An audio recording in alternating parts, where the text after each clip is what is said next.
Okay, hi everyone, my name is Joey Fright from thephysicaleducator.com, and this is just a super quick video to show you how I make a mix and match assignment in Seesaw for my students. So I'm in my Seesaw class here, and the first thing I'm going to do is I'm going to hit the green add button and then select assign activity. This is going to jump me over to my activity library. Now once I'm here, I'm going to select create new activity to start building this activity. So I'm going to name this walk, run, jog, sprint. And once I've put in my activity name, I'm going to go down here and select add template for student response.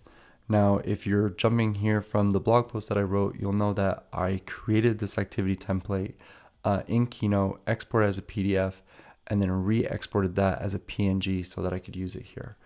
So I'm going to go down here and select upload. And then from my computer, I'm going to go and select my template, hit the green check button, and now I've got my template back here. So before I do anything here, I'm going to go down and select the move tool so I don't accidentally draw on top. And what I've done is that for all these little grayed out areas, I've created tiles where the students are going to have to drag the tiles to be able to match them to the appropriate skill. So my next step is to actually import those tiles into this activity template. So I'm going to hit the camera button, select upload, and then I've got all of my tiles here in this folder ready to go. Hit open, and they're going to all upload in. Now, sometimes you're going to want to reorganize these and resize them. I'm actually going to want to resize these so that they match the size of the tile. So I'm just going to use this first upmost, leftmost tile and use that as a tool to help me make sure that these are all about the right size. It doesn't have to be perfect, but I'll just go through this, resizing them all, and make sure they're good to go so that the kids can drag them over once it's time for them to do their activity and they will all fit on the template. So let's just get this done.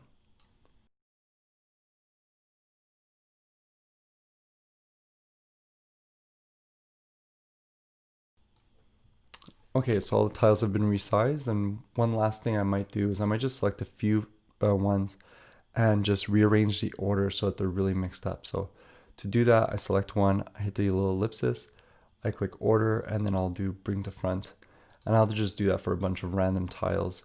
Again, just like I'm shuffling the deck here and making it a little bit harder for kids to figure out the exact order that they're supposed to be in.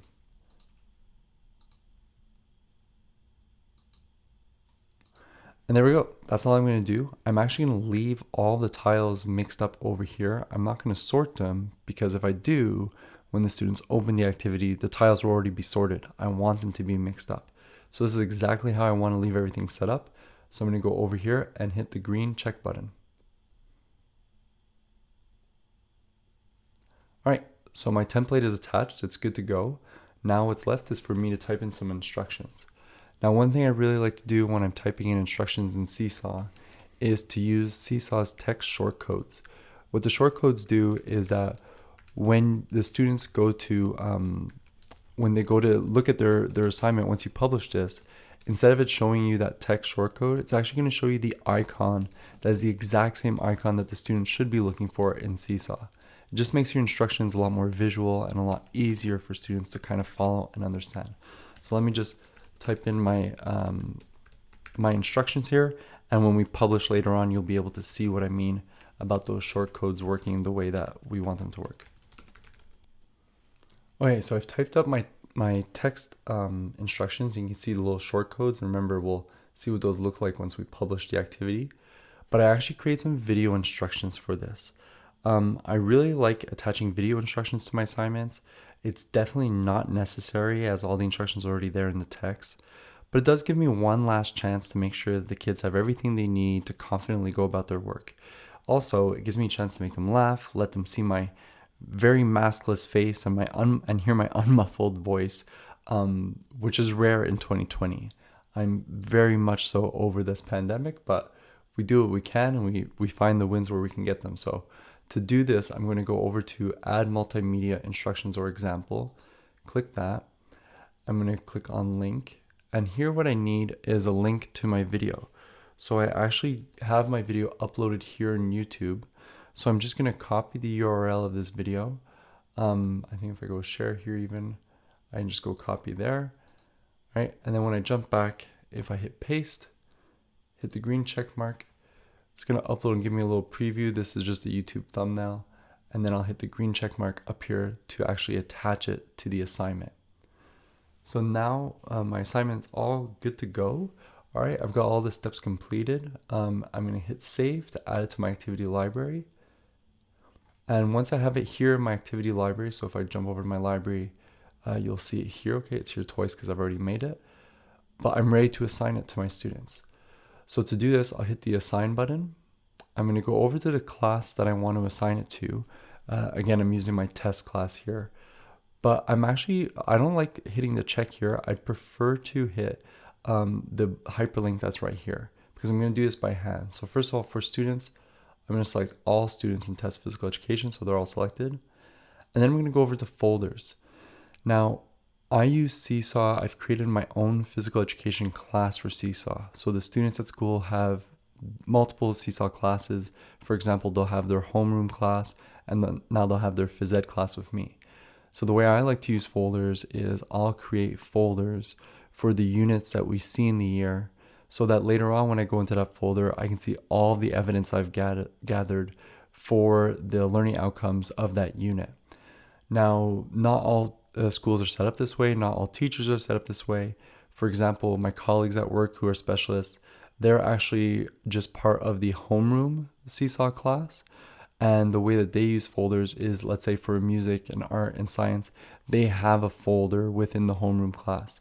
And I know that a lot of phys ed specialists are set up that way too, but I do it a little bit different here where I'll just use it for units. So I've only got my one unit here, my locomotor skills, so I'll click on that.